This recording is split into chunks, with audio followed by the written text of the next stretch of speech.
So I wanted to take a second after you went through that activity, and I wanted to put the teacher hat on for a second. So obviously, relatively easy explanation to that activity. We're honing our observation skills, so it gives the students to act as a scientist and practice their scientific skills, or like scientist skills.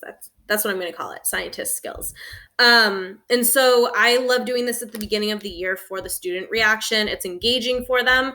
And then also, with all the craziness of the start of the new school year, kids are being moved around all the time. You don't necessarily want to start content right away. So this gives you a way to still do science with kids without having kids either lose out on some or being shifted around, and it's weird. Anyway, so I wanted to show you how to set up your edible candle. So the secret, the magician reveals their secrets. Well, there's a show that did that. Anyway, I use a potato. So yeah, I ate a raw potato. It was disgusting. It's not a tasty snack, but the reaction is worth it. So I use an apple core and I cut my potato, and then I end up using this middle section for my candle.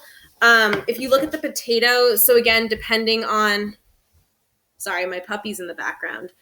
Depending on like the size of the potato and then how straight my cutting ability is, I'll trim it down to size, and I'll trim the like skin off the potato, so it's just that white interior, and it kind of looks like wax or a candle.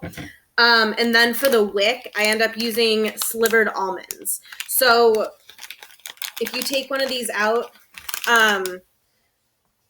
you just stick it inside your potato. So whatever is my edge, I like making a little X with the knife, and that way it slides in nice and easy. You can light these on fire because of the oil that's inside nuts, so almond oil. Kind of like the whole peanut butter thing, like when peanut butter separates the oil of it, that's what you can light on fire. So I got these last year. They still work. I do keep them with a elastic around them, that way they don't dry out. If you do leave them open, you will have to get a new one every single year, but it's a couple bucks, so it's not that bad. So yeah, so that's the setup of it. And then in terms of doing this in a classroom, I know everything's online this year, so I could set it up before I did the video.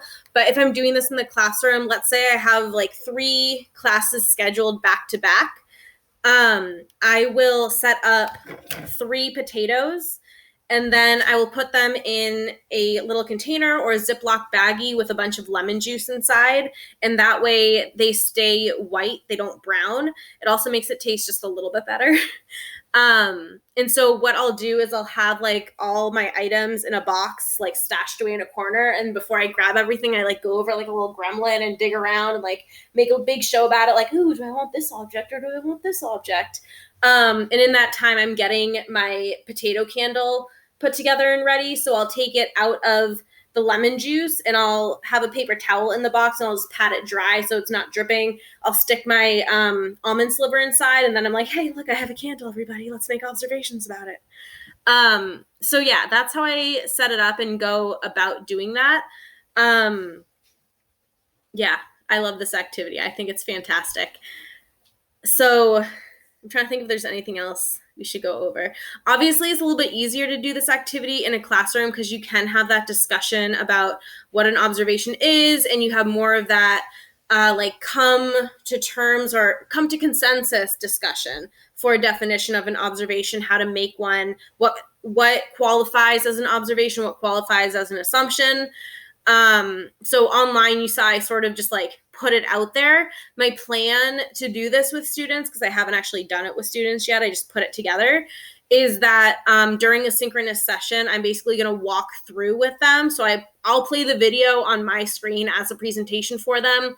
They have some time to write it down on their Google form, and then we can talk about it as a class during our Google Meet session, and then move on to the next video. So I do still plan on doing this with kids, but I also wanted to set it up as like a do on your own type of thing, just because I'm not entirely sure how I want to run class or what the expectations are in terms of what Worcester's expecting. I wanted to have both options available is what I'm trying to say.